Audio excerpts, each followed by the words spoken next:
जब इस सृष्टि में कुछ भी नहीं था, तब एक असीम शक्ति थी विद्यमान, निराकार परम ब्रह्म। उसी अनंत चेतना से जुड़ने का मार्ग है प्रार्थना।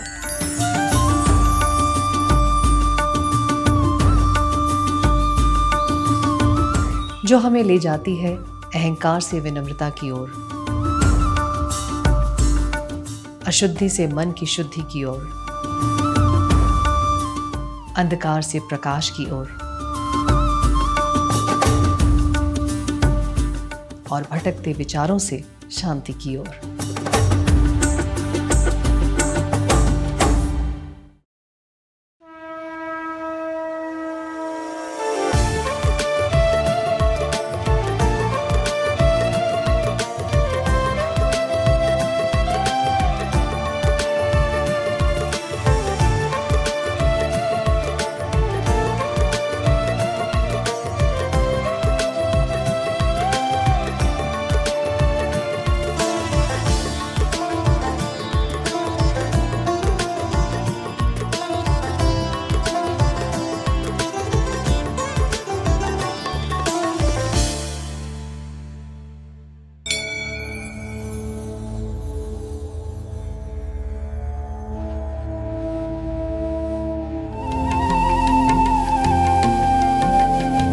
छत्तीसगढ़ की पवित्र धरा, जहाँ है एक अद्भुत सृजन, एक मानव निर्मित पहाड़, जहाँ प्रार्थना, शांति और आत्मबोध मिलते हैं एक साथ। दुनिया का पहला जैन मंदिर, जहाँ एक साथ विराजमान है 24 जैन तीर्थंकर। कैवल्य धाम, जहाँ हर द्वार दिखा रहा है मोक्ष की दिशा।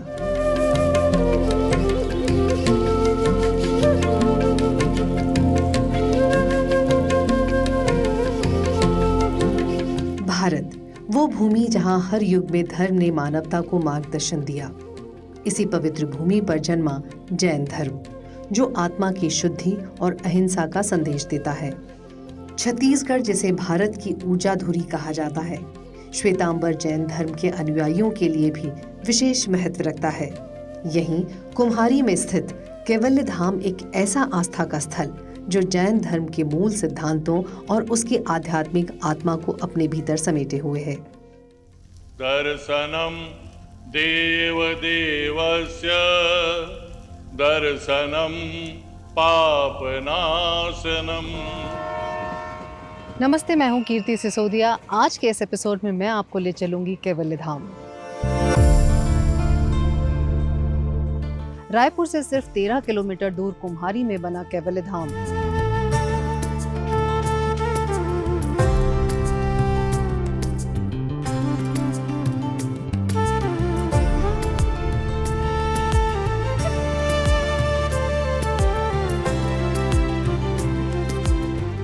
एक ऐसा तीर्थ है जो जैन धर्म के मूल स्तंभों को अपने अंदर समेटे हुए है।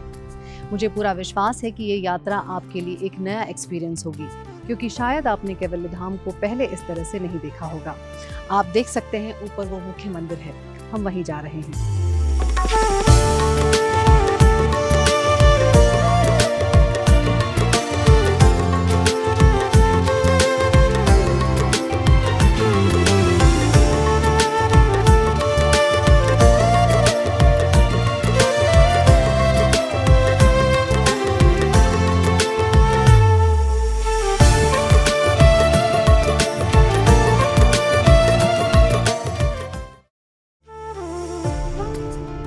छत्तीसगढ़ में बहने वाली खारून नदी के किनारे 32 एकड़ में फैला कैवल्य धाम परिसर एक आर्टिफिशियल पर्वत पर बना है, जो 55 फीट ऊंचा है। ये पर्वत मानवीय समर्पण और श्रद्धा की अद्भुत मिसाल है।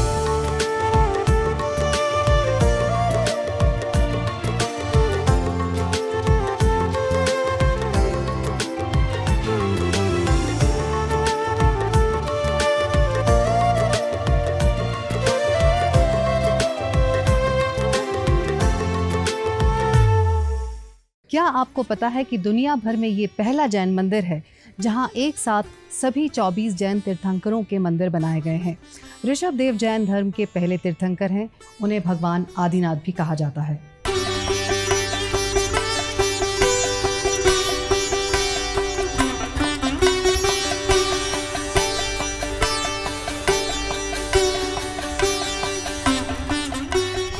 मंदिर की मूर्तियां श्वेतांबर जैन मूर्ति पूजन वास्तु पद्धति के अनुसार निर्मित है। मंदिर का पूरा रास्ता क्लॉकवाइज एंगल में है।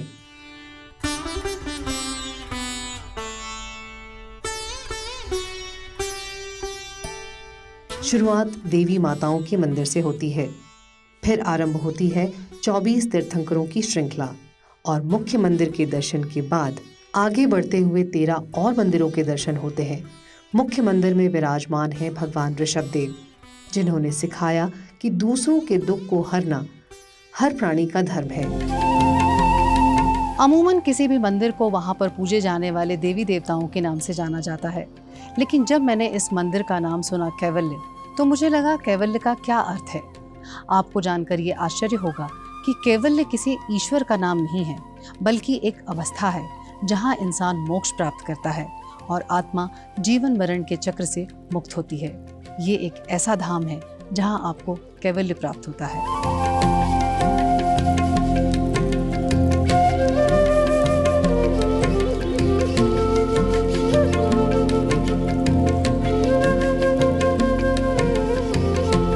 इस स्थान की कल्पना उन साधकों ने की जिन्होंने न सिर्फ कैवल्य को समझा बल्कि उसे जिया भी। 1994 में साध्वी मणिप्रभा श्री जी ने एक सपना देखा, एक ऐसा धाम जहां हर श्रद्धालु को एक ही स्थान पर सभी 24 जैन तीर्थंकरों के दर्शन हो सके।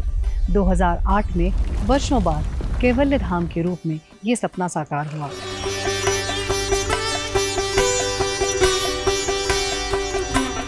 अगर मंदिर के आर्किटेक्चर की बात की जाए तो सफेद मकराना मार्बल से बना है ये मंदिर और इस मंदिर में लोहे की छड़ों का इस्तेमाल नहीं किया गया है।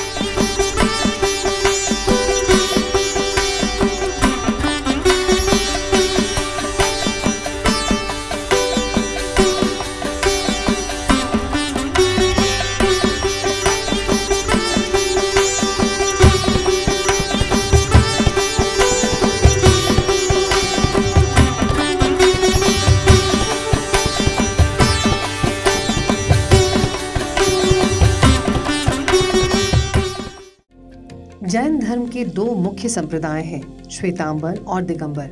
श्वेतांबर संप्रदाय के अनुयायी सफेद वस्त्र पहनते हैं और अहिंसा, सत्य एवं संयम का पालन करते हैं। इसके साधु और साध्वी सरल जीवन और आत्मशुद्धि के मार्ग पर चलते हैं। वहीं दिगंबर संप्रदाय के साधु नग्न रहकर तपस्या करते हैं और भौतिक संपत्ति का पूरी तरह से त्याग करते हैं। दोनों संप्रदायों का उद्देश्य एक ही है, आत्मा की मुक्ति और मोक्ष प्राप्ति। जैन धर्म सिखाता है कि प्रत्येक आत्मा में परमात्मा बनने की क्षमता होती है। यही कारण है कि जीवन का उद्देश्य केवल भौतिक सुख नहीं, बल्कि केवल ज्ञान और मोक्ष प्राप्त करना है। और जैनियों के 24 तीर्थंकरों ने भी यही पाठ पढ़ाया। कहा जाता है, भगवान आदिनाथ के समय में मानव समाज बहुत सरल था।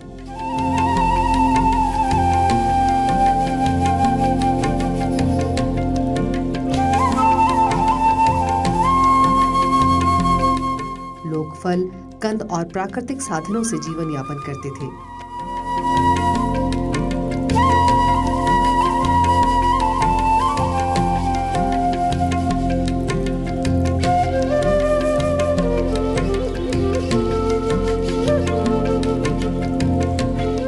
खेती, व्यापार या व्यवस्थित समाज की कोई स्पष्ट व्यवस्था नहीं थी। भगवान आदिनाथ ने मानवता को सभ्यता का मार्ग दिखाया। उन्होंने लोगों को खेती करना, अन्न उगाना, व्यापार करना और परिवार व्यवस्था को समझाया।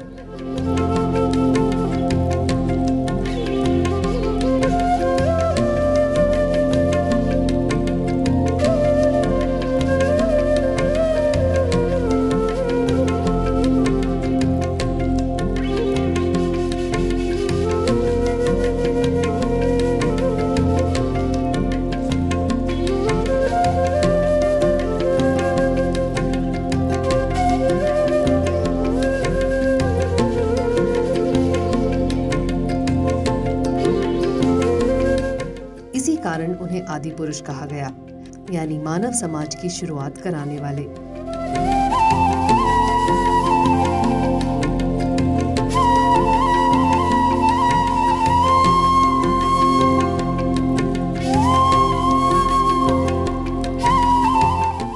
एक समय ऐसा आया जब आदिनाथ को संसार की नश्वरता का बोध हुआ।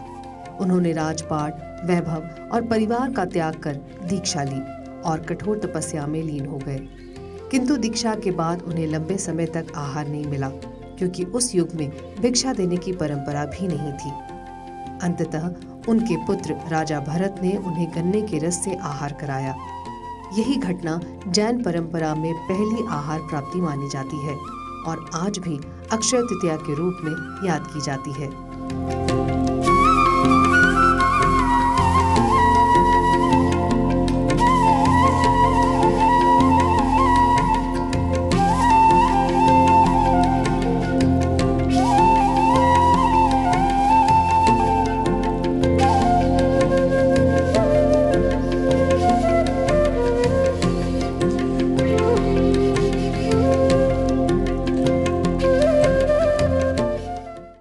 तीर्थंकरों का शाब्दिक अर्थ है तीर्थ का निर्माता।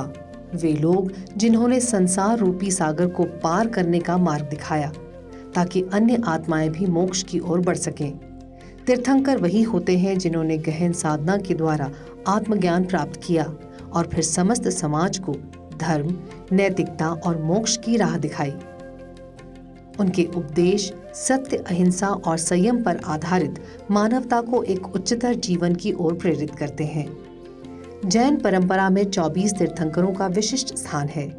जैन ग्रंथ बताते हैं कि समय के प्रत्येक काल चक्र में केवल उन क्षणों में ही तीर्थंकर प्रकट हो सकते हैं जब सभी ग्रह अपनी श्रेष्ठतम स्थिति में हों। यही कारण है कि उनके अवतरण का क्रम 24 की संख्या प्रकृति के अपने नियमों के अनुसार निर्धारित माना जाता है।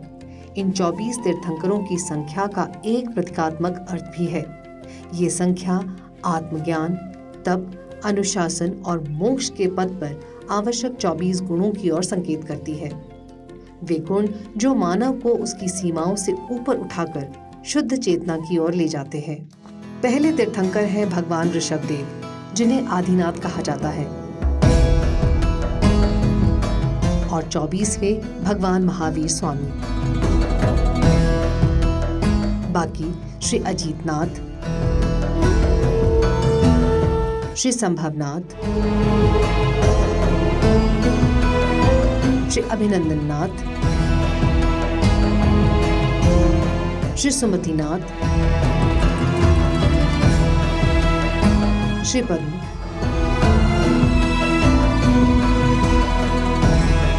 श्री सुपार्शनाथ,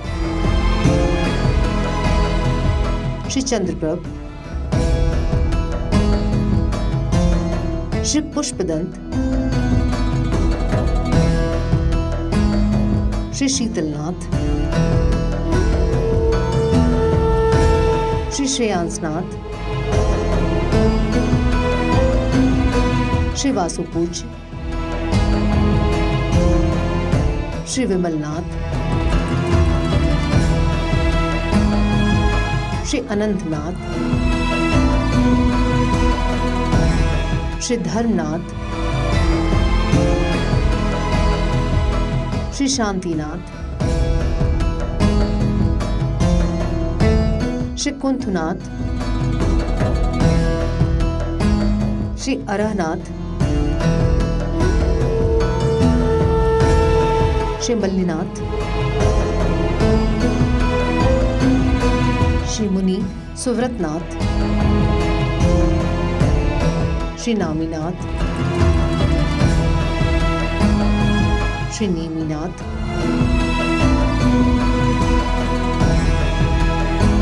श्री पार्श्वनाथ,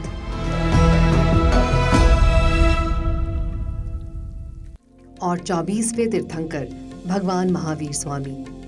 भगवान महावीर स्वामी का जन्म ईसा पूर्व 599 वर्ष पहले वैशाली में हुआ था।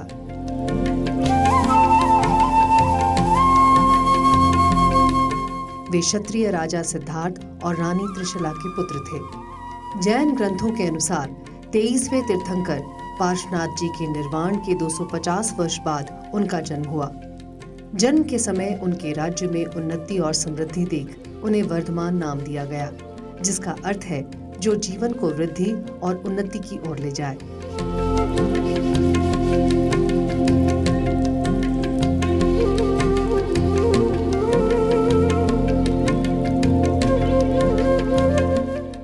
बचपन से ही महावीर स्वामी में अद्भुत बुद्धि और करुणा के गुण थे।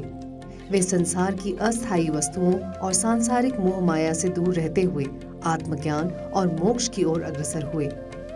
राजसी जीवन और सुख सुविधाओं का त्याग करके उन्होंने कठोर तपस्या और संयम की राह अपनाई। महावीर स्वामी ने हमेशा क्षमा और अहिंसा को जीवन का मूल मंत्र माना। वे कहते थे, मैं सब जीवों से क्षमा चाहता हूँ। जगत के सभी जीवों के प्रति मेरा मैत्री भाव है। मेरा किसी से बैर नहीं है। मैं सच्चे हृदय से धर्म में स्थिर हुआ हूँ। सब जीवों से मैं सारे अपराधों की क्षमा मांगता हूँ। सभी जीवों ने मेरे प्रति जो अपराध किए हैं उन्हें मैं क्षमा करता हूँ।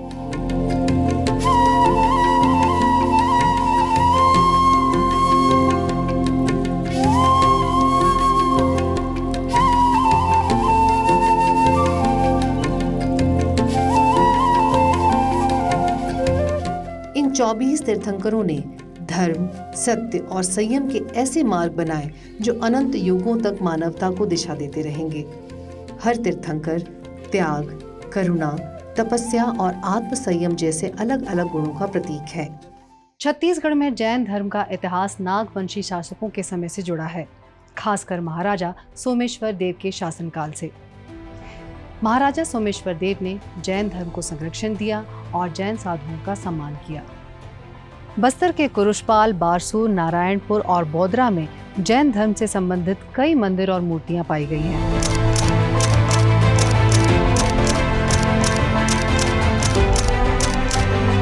वैसे ही भौरमदेव, मल्लार, रतनपुर और धनपुर में जैन धर्म के अवशेष मिले हैं, जिनमें बौद्ध और जैन प्रतिमाएं शामिल हैं।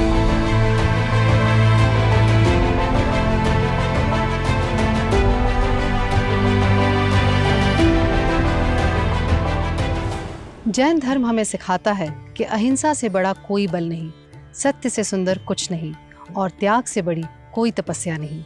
जब आप यहाँ कुछ पल आराम से बैठते हैं तो ऐसे लगता है जैसे मन की सारी हलचल धीरे धीरे शांत हो रही है। दर्शनम देवदेवस्य दर्शनम पापनाशनम दर्शनम स्वर्ग सोपानां दर्शनम मोक्ष साधनम ओंकार बिंदु संयुक्तम नित्यं ध्यायन्ति योगिनः कामदं मोक्षदं चैव ओंकाराय नमो नमः।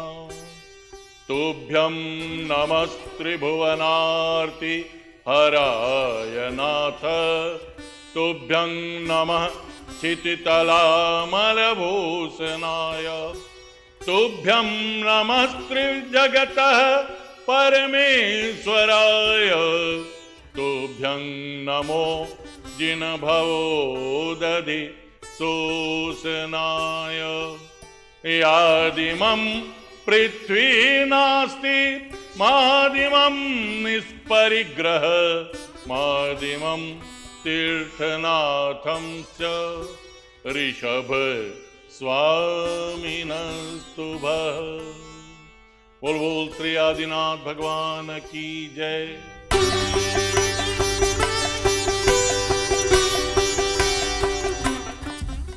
आज हम केवल धाम रायपुर में स्थित केवल धाम महातीर्थ, ये जैनों का एक विशेष तीर्थ है जहाँ पे हमारे पूरी चौबीसी विराजमान है।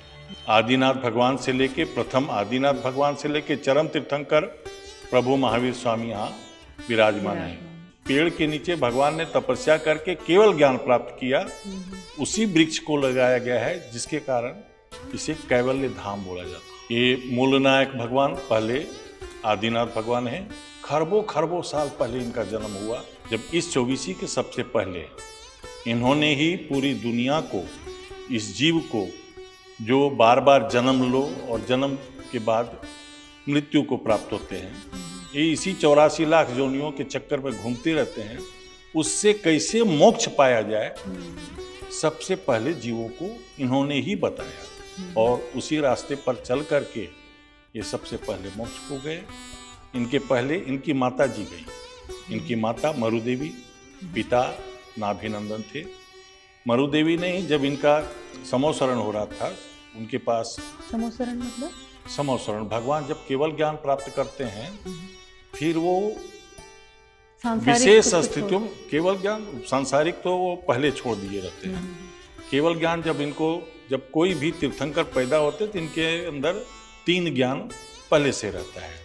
फिर चौथा ज्ञान जब दीक्षा लेते, दीक्षा लेने के बाद इन्होंने चौथा ज्ञान प्राप्त किया और अंत में केवल ज्ञान।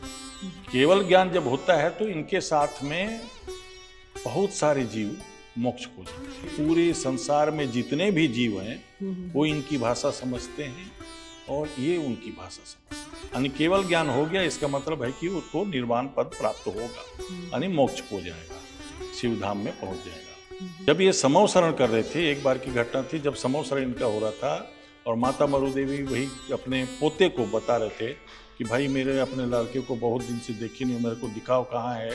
तो जब उनको पता चला कि भगवान का समोसरण हो रहा है तो माता जी को लेके गई, वहाँ गए भरत जी हाथी पे। माता जब आदिनाथ को देखती हैं, ये सोचती है कि मेरा बेटा है, वो अपना काम निपटा के समोसरण के मेरे पास आएगा। कितने बार पुकारी, लेकिन जब उन्होंने अपनी माता की कोई आवाज़ नहीं सुनी तो उससे माता जी को ये समझ में आ गया इस संसार में कोई भी अपना नहीं है। कोई भी जब अपना बेटा भी अपना नहीं है, वो नहीं सुनता है, तो जब उस चीज़ को इन्होंने पूरे संसार से अपनी आत्मा को अलग किया तो माता जी को भी तुरंत में वहीं पे सिद्ध पद प्राप्त हो गया। और सबसे पहला सिद्ध जाने वाली इनकी माता मरुदेवी। क्या करना पड़ता है पंडित जी यहाँ पर आकर? क्या दीक्षा लेनी होती है? अगर ये जो मोक्ष का मार्ग मोक्ष का मार्ग तो ऐसा है कि सभी जीव को उसे सोचने से दीक्षा और सोचने से मोक्ष मिलता नहीं है। जिस तरह से इस सांसारिक में एक बच्चा पैदा होता है संसार में, अपने स्कूल में पढ़ाई करता है, आज पढ़ाई करते करते करते करते कोई डॉक्टर, कोई वकील, कोई कुछ बनता है।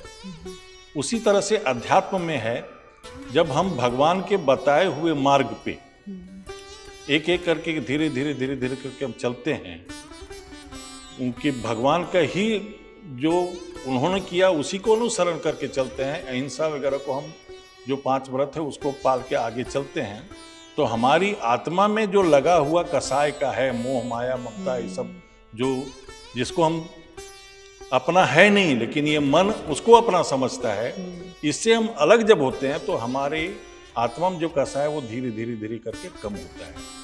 कम होता है तो जिस तरह से वो कम होता है तो आगे चलते चलते चलते चलते हुए, जैसे भगवान ने भी, इन्होंने भी लाखों जन्म के बाद में भगवान बने, उसी तरह से हमको जब ये सम्यक ज्ञान आ जाता है कि यानी कि एक जितना भी मिथ्यात्व को हटा करके एक जिनवाणी पर ही जो भगवान बताएं उसी पर हमारा विश्वास अटल हो जाता है, फिर हम सिर्फ भगवान की ही बातें, भगवान के ही बारे में सोचें, तो जब सब पूरा मिथ्यात्व को हटा के एक तरफ सम्यक्त प्राप्त होता है, सम्यक्त प्राप्त होने के बाद ही फिर धीरे धीरे ये आत्मा मोक्ष की तरफ बढ़ती है।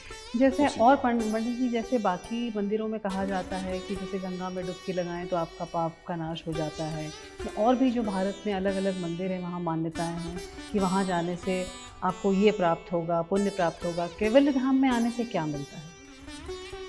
देखो, कहीं पे जाने से और कहीं पे आने से मुख्य स्थिति में अगर इस अध्यात्म के रूप में हम समझें तो कहीं पे जाने और कहीं पे आने से इस आत्मा को कुछ नहीं होता। चाहे आप गंगा में डुबकी लगाओ कि कैलाश में बैठ जाओ, उससे कुछ लेना देना इस आत्मा के प्रति नहीं है। आत्मा जो करके आया है, उसकी जो कसायों का मैल बैठा हुआ है, उस मैल को धोना है।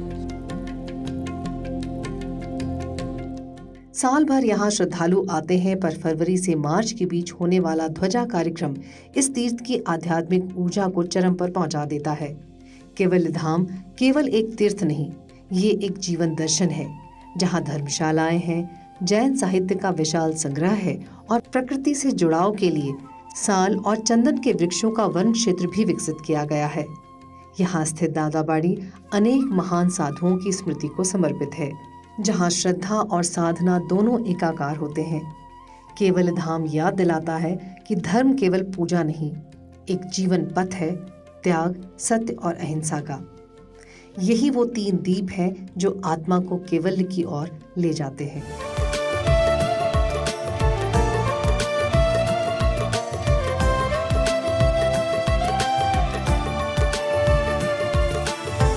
शायद इसीलिए इसे कैवल्य धाम कहा जाता है, जहां हर आत्मा कैवल्य यानी मोक्ष की दिशा को प्राप्त करती है।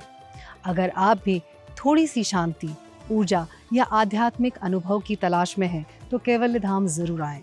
छत्तीसगढ़ 360 के नए एपिसोड में फिर होगी मुलाकात और मिलेंगे एक नई जगह और जानने की कोशिश करेंगे उस नई जगह को एक नए अनुभव और एक नई अनुभूति के साथ। तब तक के लिए नमस्ते।